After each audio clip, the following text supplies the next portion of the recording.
Let us see how this quotes is working with string. Now I'm giving print of welcome to learning Python. So this was given a single quotes.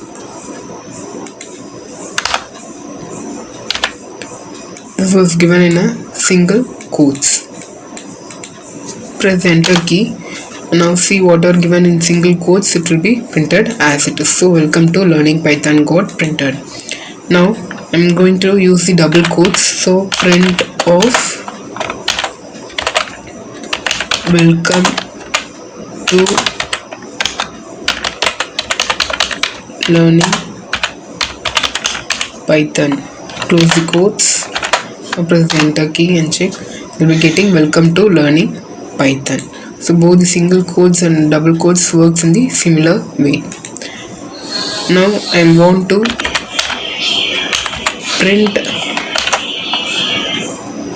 welcome to learning Python. So I am going to, along with the double quotes, I want to print welcome to learning Python. So I'll be using this triple quotes. So say triple quotes, use the double quotes and type welcome to learning Python.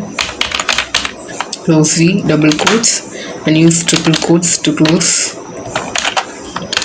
Now we can know that this welcome to learning Python, which was inside the double quotes, along with the double quotes, welcome to learning Python got printed. So whenever you want to print along with the double quotes, you have to use it should be mentioned inside the triple quotes.